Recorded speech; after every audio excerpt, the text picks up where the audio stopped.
Hey guys, welcome to the Lean to the Left podcast and our special monthly feature, the Dixie Dems. We have a special guest today, so stay with us. With me are Arthur Hill, Vice Chair of the Brunswick County, North Carolina Democratic Party, and Robert Thompson, a no-holds-barred podcaster from Georgia. I live in Myrtle Beach, South Carolina, and besides this podcast, I run the leantotheleft.net blog site. I've also published an updated version of Hijack Nation, Donald Trump's Attack on America's Greatness, now available at Amazon and Barnes & Noble. Our guest is John Gregory Vincent. He's the Democratic candidate against MAGA Representative Russell Fry, who holds South Carolina's 7th Congressional District seat. John's a retired U.S. Navy Command Master Chief who served some 20 years as a submariner. He's a businessman and is determined to upset Fry in this traditionally Republican district. Hey, John, welcome to the Dixie Dems edition on Lean to the Left, and thanks for joining us today. I really do appreciate it. I appreciate you having me. Looking forward to it. Yeah, I think it's going to be a lot of fun. I'd like to know to start with, John, what are your thoughts about what's happening to our country today with the hostile takeover by Trump? Is that why you decided to challenge Fry for his seat in the House? Yeah, it absolutely was. I had no intention of doing anything other than being a protester, being an activist. We saw this coming. Deb and I saw this coming last fall, and we unfortunately thought this was going to occur, but we weren't going to get into politics. I don't really care for politicians. I think I could do more on the outside. And then I started to notice not just what's going on nationally, which is a travesty on a whole bunch of the levels that I'm sure we'll unpack to some extent. But I started looking locally, and I looked at this guy and I couldn't find anything that he said, looking at his videos and his interviews from last fall, that was even marginally true. And it just bothered me. I think everyone probably knows, Bob, how poor this district is. All 8 of our counties have higher poverty rates than the national average. Median income's 35% lower than national average. We have 26% of our children in poverty. And I couldn't see this guy doing anything to advocate for anybody other than the rich and the famous special interests. And of course, he's a clone of Trump. Right. So Deb and I talked about it, prayed about it, looked about it, and said, you know what? I got the gift of gab. I'm a passionate dude. I'm not a politician, so I can say whatever I feel like saying and not worry about getting appointed to whatever committee or that kind of stuff. So we launched 49 days ago today, and things are going pretty darn well. That's great. I'm glad to hear that. You know where I'm going with this, Bob Go and ahead. John. Go ahead, So Robert. this sounds a lot like Marjorie and Barry Loudermilk and all of our favorite rural Georgia Republicans. It's basically stamp, repeat, wash, and repeat every 2 years. The same damn thing.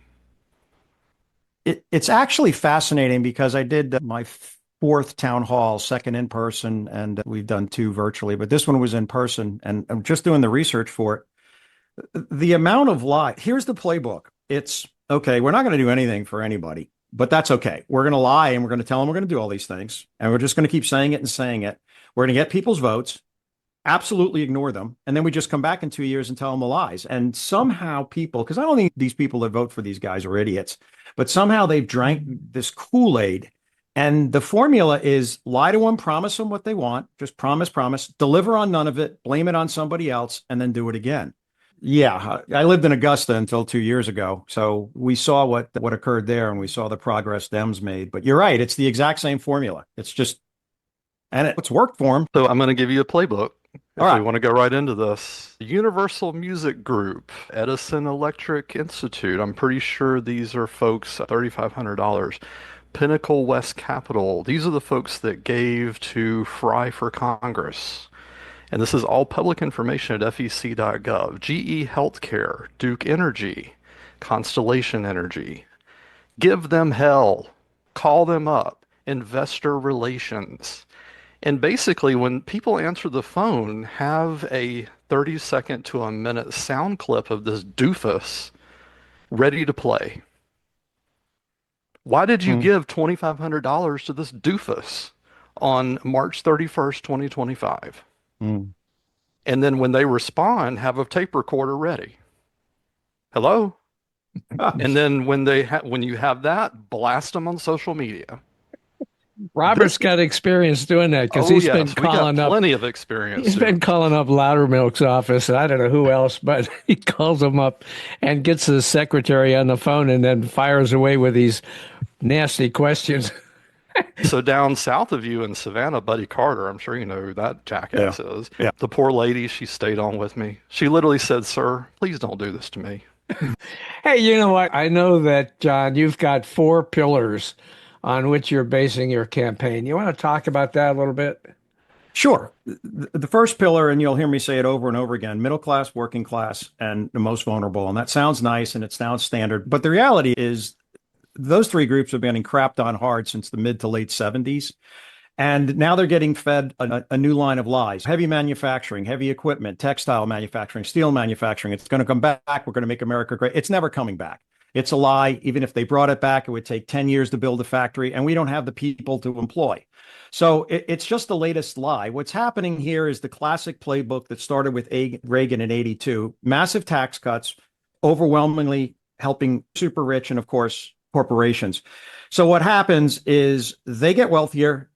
They're doing just fine, and the middle class, the working class, and the most vulnerable get cut. And the story they use is Democrats run the budget, they run all this spending up, they do all these horrible things, and here we are to save you. The reality is 4 out of 5 since World War II, largest budget deficit increases. 4 out of 5 Republicans. Reagan, both Bushes, and Trump 1.0. So what has to happen with the middle class, the working class, is specifically service. And when I say service, I'm talking healthcare. I'm not necessarily talking electricians and plumbers, though those are good. Those are good. We have to have a new GI Bill. And what the new GI Bill essentially is, if housing isn't affordable, if you can't afford to go to public school, meaning university or college or tech school or community college, you're already starting off in bad shape.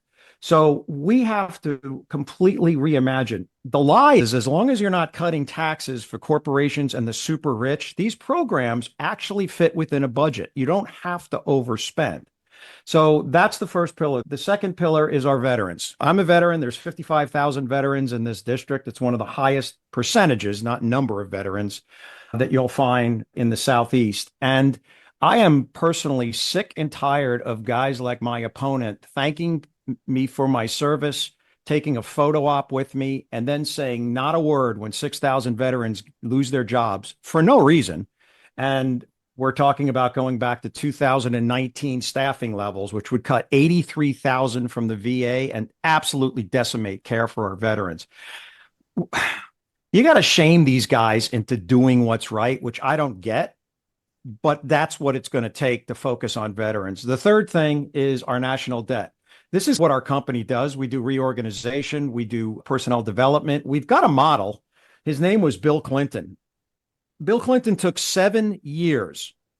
430,000 federal employees were early retired. Most of them got buyouts and things like that, but 7 years. He also closed a bunch of bases. I was on active duty when this happened. Bottom line is, it didn't hurt military readiness. It didn't hurt government function. And we had our first balanced budget in a long time in 1998, and then a surplus. And I remember that. I was in my late teens in high school in South Georgia, and there was a Marine base that's still there, and it kept coming up on the BRAC. Yep. Was it the BRAC code thing? Yep. And my stepdad at the time, that Bill Clinton, he's going to ruin America. Blah, blah, blah, blah, blah. This same former stepfather is on a federal pension, and he just showed me his brand new pickup truck he just bought. Just saying. He's doing just fine. He's also declared bankruptcy several times too over the years, just like his buddy Trump. But continue, please. Yeah. So there is a way to do this. And that was, by the way, that wasn't a million years ago, right? That was 25 years ago. We had a surplus. We're now 37 trillion. The formula is always this. Republicans have massive tax cuts, just like the one they're trying to make permanent, and the further cuts to corporations. They lie and say we're going to make up that for getting rid of all this waste. Not getting rid of waste. They're cutting Medicaid. They're cutting SNAP. It's the same formula. So there's a way to do that, and we have to do that. It will consume us, but there's a way to do this and do it responsibly. And then the last one is actually represent people of this district. This is the one that probably I wouldn't have had. Probably would have had a tripod, not 4 pillars, because I assumed there was some fundamental representation. There's actually none. My opponent absolutely could care less. He does photo ops. Somehow it works for him. He has a couple of offices. He doesn't do town halls. He doesn't do any real engagement with the community. And if you want to really help, you've got to be tied in. You've got to be tied into the mayors. You've got to be tied into key people. Every county here has got 3 or 4 key folks. They may be elected, they may not, but those are the folks that are going to give you the truth of what's going on. Then you can take a look and say, what do I need to advocate for? I actually thought, and this is we call it in the South, it's called the Good Old Boy Network, but please continue. Yeah. Yeah. So I really thought that a representative, right? I'm a constitutional junkie. I've been studying it for over a decade. And I actually thought that Article 1 was you get elected and predominantly you focus on your district. You don't ignore the country necessarily, but you focus on the district. I had no idea that this was all about hanging around until you can get Graham's Senate seat or whatever this guy's doing. So I want to represent the people here. And I'll make one last point. Those are the 4. And my last point is the amount of power that you actually have when you don't care if you get reelected or you make pals or you get on some special committee is massive. You have massive power when you go, I'm here to represent District 7. And if you guys don't like it, I don't know, vote for somebody else. You can have a big voice. So those are my 4. And part of my dim and sordid past is that I worked on the staff of a Senate staff back in the 70s. And I think Bob worked on the staff too, a congressional staff. And what you learn there is the first thing you learn is constituents come first, constituent services come first. If you're not in 2025. If you're not good at constituent services, you're not going to win. And I think you're really onto something there, John. I think by going in and saying, I'm going to represent you, John Doe, man on the street, and I don't give a damn about special interests. I don't give a damn about committee assignments. I'm just going to represent you and what I can do to help you in my district. I think you got a pretty good leg up and a pretty good substantial way of starting. Of course, then you got to prove it, but correct, elected. But if you do that, if you say that and you beat on it time and time again, I think some heads will turn. I think it'll be good. I think I just showed you what Mr. Fry's constituent list is. It's the UPS that is laying off 20,000+ people this week. It's Southern Company that keeps raising our electricity rates here in Georgia. Yeah. Continue. Yeah. Yeah. And the guy who's an incumbent in my district, and my district, which is just north of your district, John, is headed up by another MAGA guy named David Rouser. And all you need to know about him is that he was the legislative assistant for Jesse Helms. Oh boy. That's all you need to know about Rouser. And he's been there now for 4 or 5 terms. And same thing. You look at his donor list, it's banks, it's real estate firms, it's construction companies, it's very special interests. And he's sitting on a pile of cash, by the way. He's got, last time I looked, he had about 100 grand sitting in the bank. Yep. Makes it tough for a guy coming in to challenge him, but we're looking to find a guy to challenge him, and we think we've got some interesting candidates. But Robert's exactly right. They only pay attention to the folks with the deep pockets. Yet another reason to be grateful for Citizens United. Yeah, just another reason. Yeah, what is his name? Elon Musk, who's not even American, but what's fascinating about that is Fry's, by the way, he's got $500,000 in the bank. What's fascinating is when I looked at his first quarter and his overall fundraising, in his 2 campaigns, he's raised just under $3 million. 97% of that money, 97% comes from special interest groups and maxed out individual wealthy owners. 97%, we've got just under 200 donations in 49 days, $52. 97% of my donations are under 200. So when I have that, people think it's a tagline. This is a race between the people and the powerful. And people go, oh, that's cute. I said, no, it's actually factual, because this guy does nothing except for the folks, so he can clear some wetlands and build some condos, because that's who buys them. So it's not a shtick when you say this is a race about the people versus the powerful.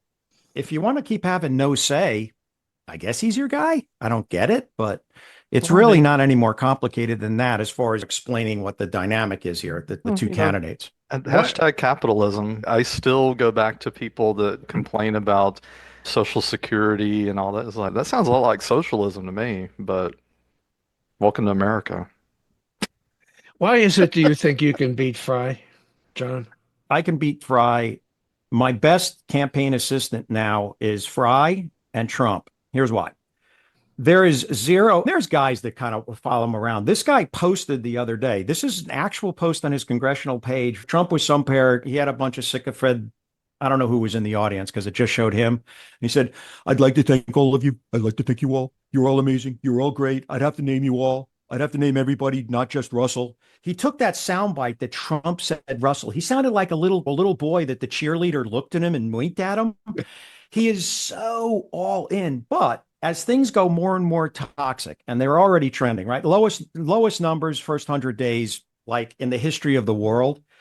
Fry posted this morning, by the way, greatest president, greatest first 100 days in history.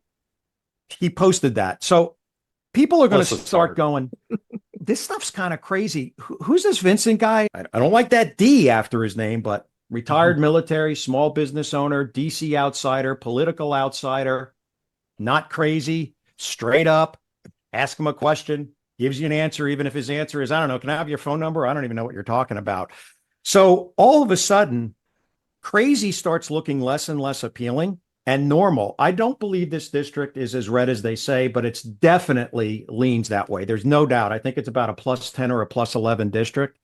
But I'll win because two things. I will carry the Democrats and I will get a better turnout from Democrats because I'm basically challenging them. You guys had 40,000 more people show up in 24 than in 22. 50% stayed home in 22. Not happening anymore.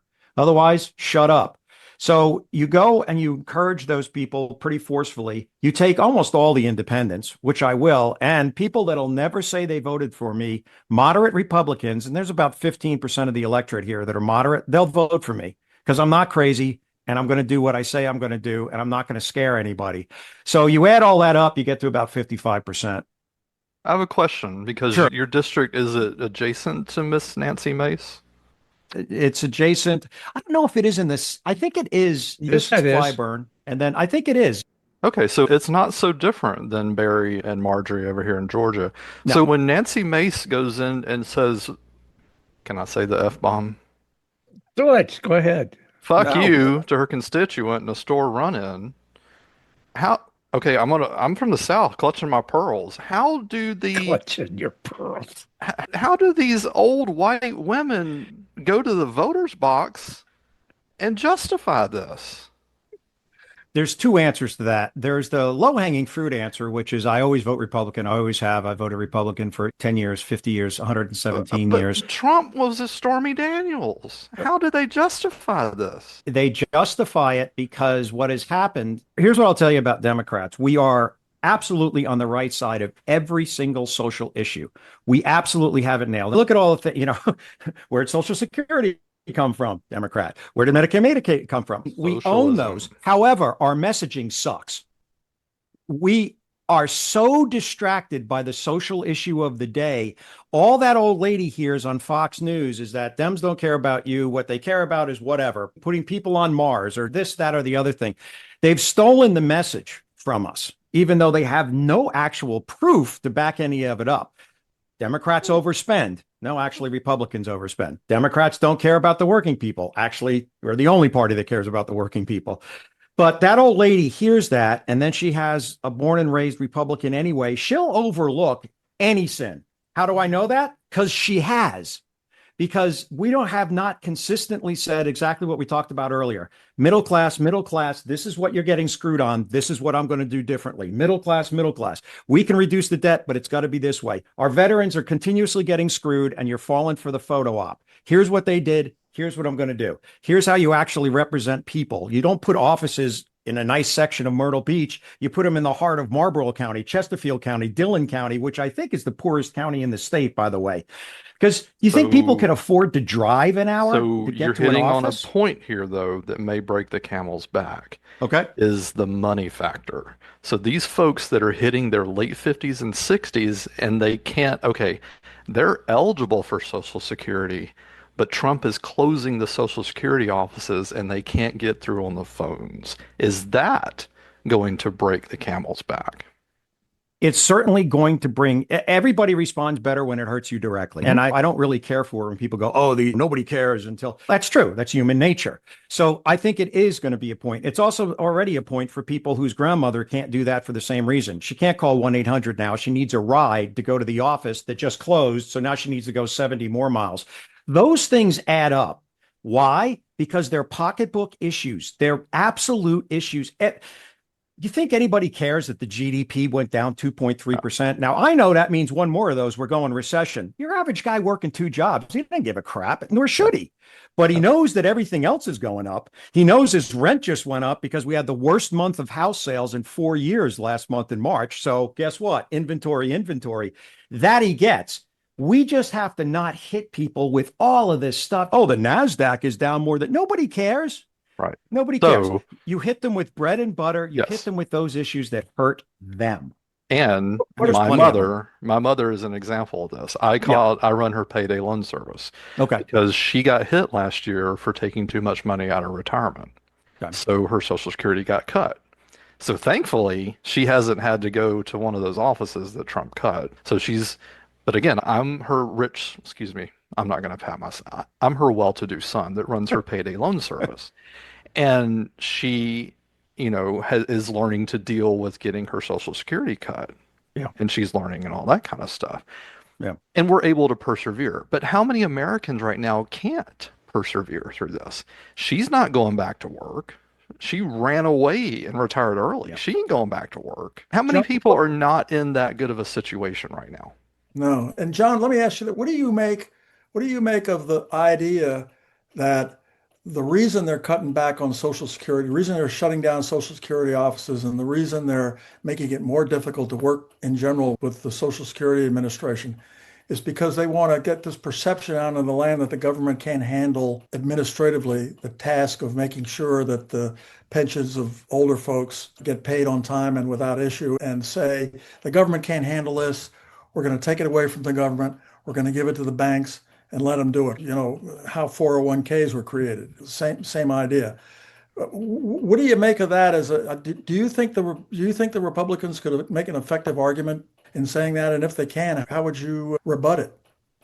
Yeah, I actually think there's a very good chance that this is the argument for privatization. And it's actually, I've known Trump. I grew up in New York. I've known Trump since the 70s. It's pretty amazing. It's the same playbook. You create a problem that doesn't exist, and then you're the only one who can solve a problem. So if you screw things up, right, here's the big lie. We're not going to touch your benefit. What they're really saying here is, for now anyway, we're not going to cut your check. We're not going to cut your check. However, we'll make it so hard for you to even get signed up if it's your turn. They'll make it so hard for you to make the smallest change. And if we have a short attention span in this country, if you can prolong that for a couple of years, you can go, you know what, federal government can't handle this stuff. But my buddy, fill in the blank, he's got a company that does payroll. He can do it much more efficiently and will save $16 gazillion. So I think that is the game. Now, part two, how do you combat that? First of all, we can't be late to market, meaning once those things already start happening and we see that it's very obvious, we're not there yet, but I can see it in the next couple of years.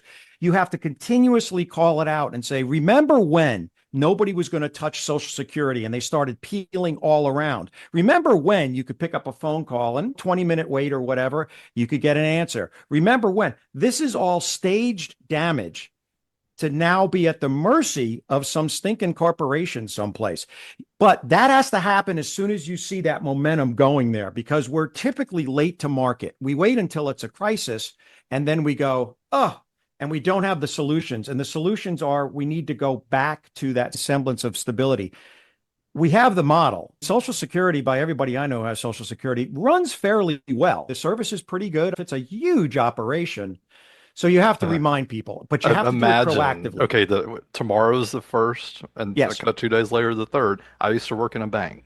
Yeah. Back when we didn't have all that. Imagine if those checks didn't hit. Correct. Yep. Yeah. That's a real good point. That hits every month. Those checks hit on the first and the third. Yeah, that's right. And guess who's in the Treasury now? Mr. Musk. Yeah, that's a very good point. And nobody's talking about that. Absolutely nobody is talking about the effect on commerce and the effect that Social Security. Oh, excuse me. Sorry about that. I It's cat laying advantages at of my working feet. at home. They had a comment to make there too, I think. Because they need the dog food too, right? Correct. Yeah, that's right. Correct. But that's a very interesting argument, and I would imagine there's going to be some backroom grumbling about that when that comes to pass. Not only are we Americans getting the first, but government contractors. When you look through that list of all those people making those contributions, those are the other phone calls going to DC. Oh, If yeah. this is a shutdown coming, those government contractors, the Lockheed Martins, the Booz Hamiltons making those phone calls to DC, do we really need to be laying people off because these contracts are ending, et cetera, et cetera? Yeah. John, let me ask you a question. You talked about messaging, and you think that we do a lousy job of messaging. Yep. And I agree with that. But what could we do to improve our messaging across the board, not just locally, but nationally? What we do is if you look at the four pillars, and I am bold enough to say four pillars, put in your language tailored to your area. Those literally are, right? We all talk about veterans, right? And you have to look at it from this point of view. First of all, you have to believe it, which I do. But who's going to say I could care less about veterans? Then why are they getting screwed? Because of all the other deals and things. So you just say, no, I'm not going to let veterans screw. Who's going to say, yeah, you know what? Middle class is just thriving. Working class is thriving. The poor people in this country, my God, they're just hanging out at home and they're having so much fun. Of course not. Taking food away from children below the poverty line, who votes for that? So why does it happen? It happens because we get distracted by a billion other issues. So nationally, you talk about the middle class, working class. You talk about reducing the debt reasonably. You talk about veterans and fighting for veterans, and you shut up. I'll tell you a very specific lightning rod issue, LGBTQ plus rights. It's on my website. It's on my policy page. It's on my beliefs, which is, you know what? God bless. You love who you want to love. You do what you want to do. I'm in full support. And I told the two people on my staff from that community before they joined, I said, you are never going to hear me lead with that. You know why? Because it's a losing issue. It's a losing issue. Do you want to keep being right on all these social warrior issues and losing? Or do you want to win and then fight and fiercely defend these social issues? We're so in love with being bold that we're losing because you think somebody working two jobs gives a crap about who plays basketball and what you were born as, but they've painted that picture. That's our top priority because we chase it. It's not the same as saying I'm ashamed of my position. It's saying, what am I going to lead with? And I just told you the things that we need to lead with. I've been asked this question several times about abortion. Where do you stand on abortion? I support a woman's right to choose. Decisions are made between her and her doctor. How many weeks? I support a women's right to choose. Next question. I don't sit there for 20 minutes going, if it's a DNC, then I'm not an obstetrician or OP, whatever those guys are. And I'm a man. I shouldn't be anywhere near that. I don't have any business in there anyway. I just answer it. Do you support the LGBTQ community? Yes, I do. Do you support? I support that community. Next question. Yeah. They can't take me off, and I will always find a way to get to one of my four pillars because that's what people care about. The rest of this stuff is how they objectify us and go, these guys, look at them. They love open borders. They don't care about murderers and rapists if they're illegals. They want them to do rape and murder because we let them get away with that. And you basically say, bullshit, I'm a fan of due process. It's called the Fifth Amendment. Next question. You're lucky in a way because of all the we've been holding rallies up here in Brunswick County, and the turnout has been incredible. We're getting 1,500 to 2,000 folks out to a rally. Wow. And it's just been going very well.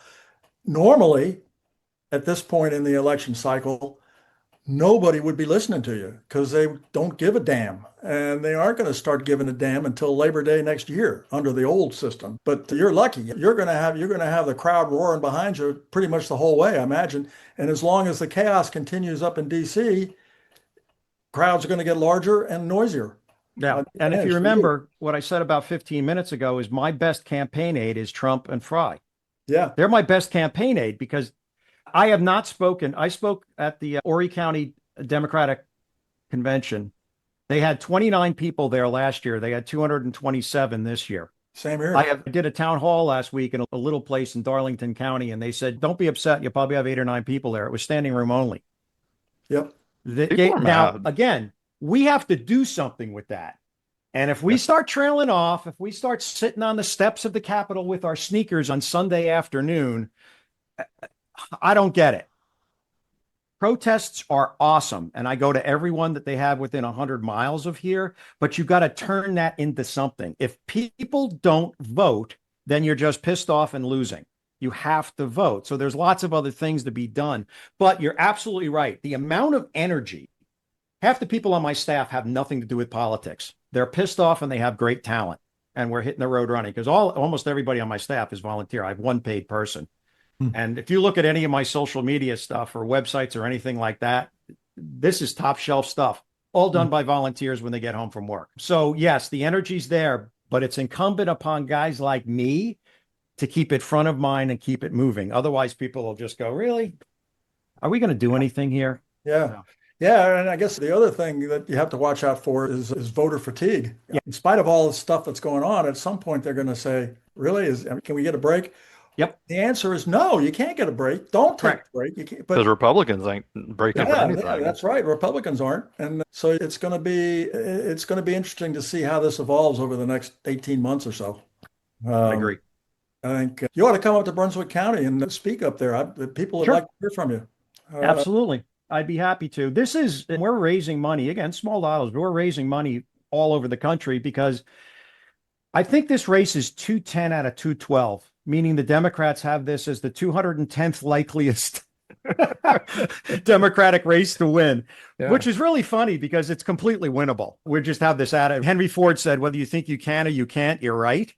But this is one when they're picking their map saying, how do we get to plus 10 in the House? I guarantee you District 7, South Carolina ain't on the list. So this is a national race because what's going to happen is he'll start trashing me about next February or March. And they'll come up with nasty stuff. And he's a recovering alcoholic. I hear he's still drinking, whatever. But that means he's starting to get scared. And when he starts getting scared, this guy has never campaigned. He has no infrastructure. He won in 2022 running against Tom Rice, who was decent enough to say, I'm voting for impeachment of this guy. He literally said, I'll never do anything against Trump. And he won the primary. And he's never had to run in a whatever you call it, a general, because of Democratic candidates and a lot of other time, it just wasn't right. So the guy has no ground game. He has no structure. He's got a ton of money that he basically spreads around to, I don't even know how that stuff works. We will have such an established ground game in all of these counties. It is in my brain that he's going to actually be playing catch up to me. And everybody thinks I'm insane.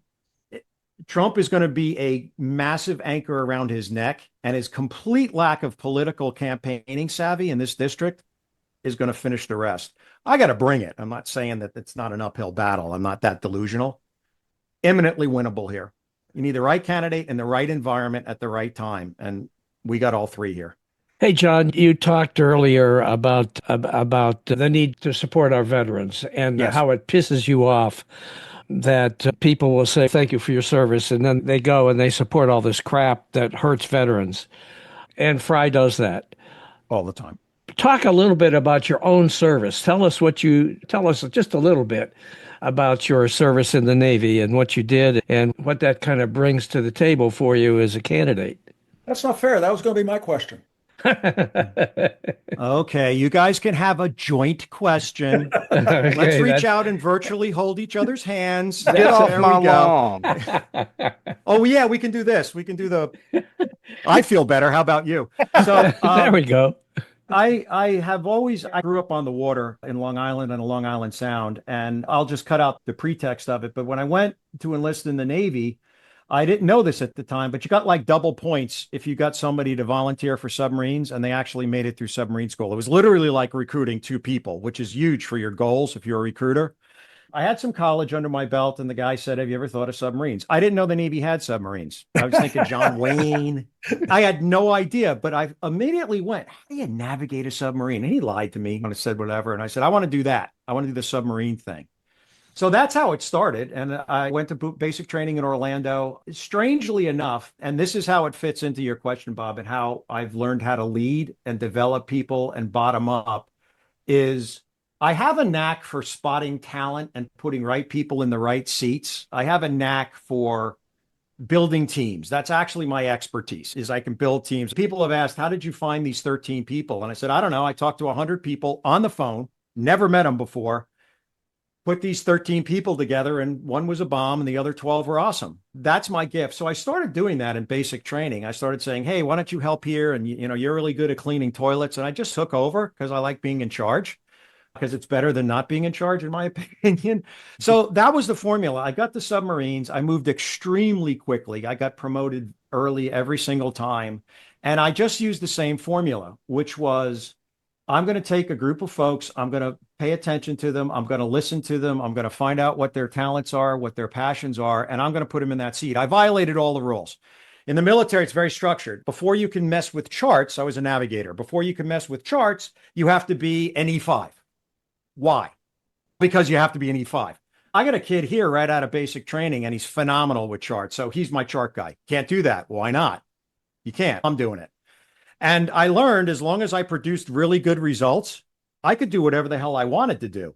And I was very interested in doing whatever the hell I wanted to do. CRFA, Bob, I don't like authority. I don't like reporting to people. I don't like any of that. So I learned very quickly, if I produce exceptional results in the submarine force, they didn't care what I did in my off time. They didn't even care how I did my job. You have process and procedures. I'm not talking about cutting corners here.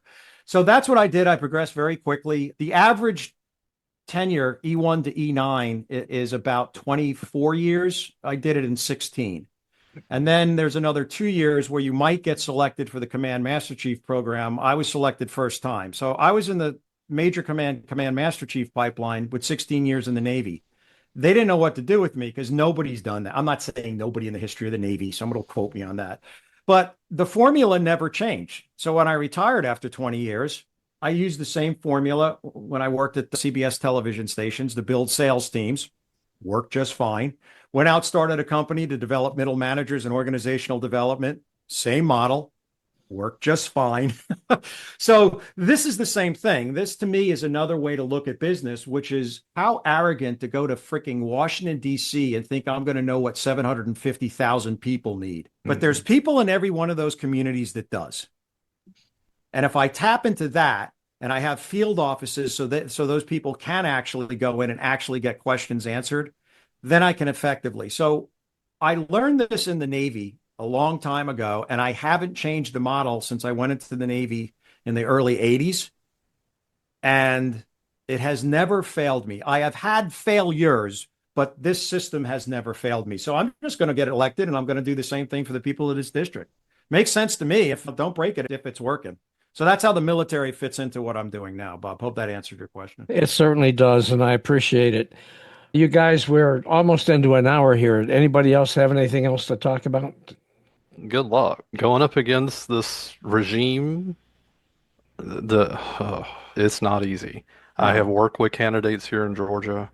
We thought they had a good chance, and then you look, and good luck. And I've given you some ideas in your playbook.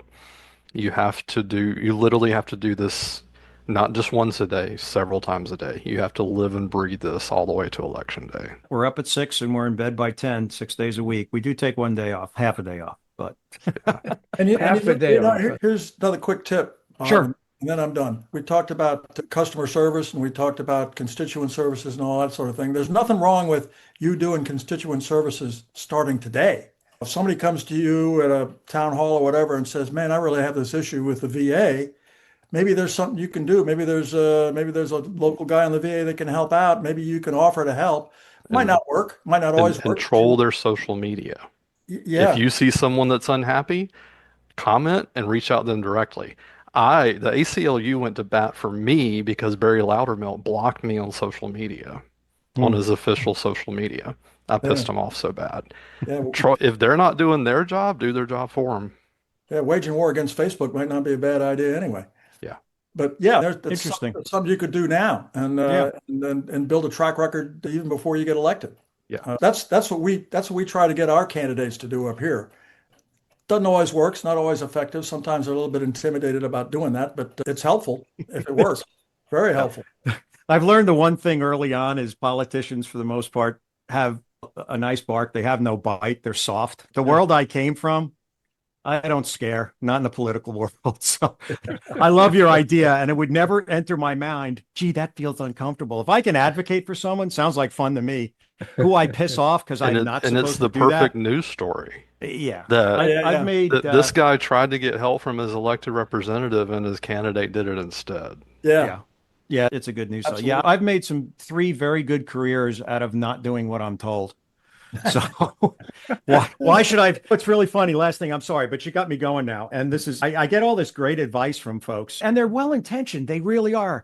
Not this stuff's quote unquote out of the box. I don't believe there is a box, but people will understand when they watch this and listen to it.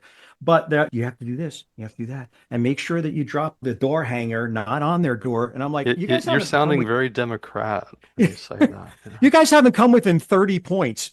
Should I really? It's like I went 0-16 last year, but I'm talking to Bill Belichick and the height of the Patriots. And I've noticed you got some defensive problems.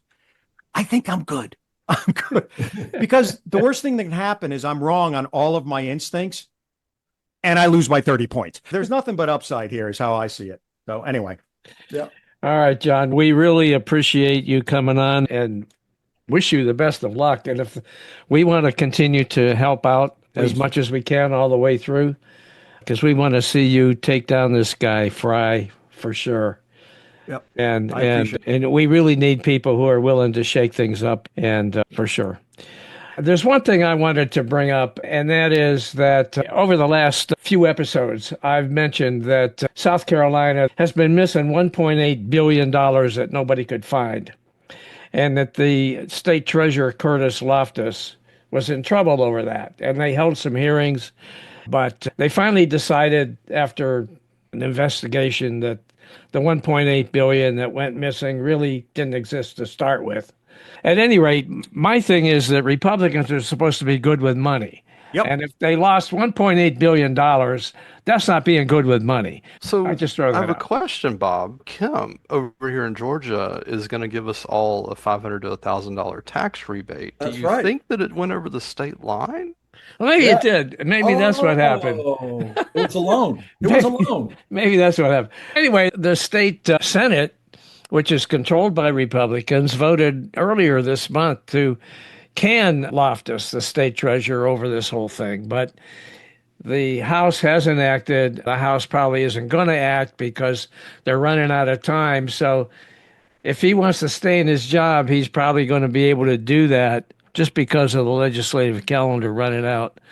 Who knows what will happen to him next year. But anyhow, I just thought I'd bring that up. I think it's funny as hell. The Republicans lost $1.8 billion in South Carolina, and they can't figure out what happened to it.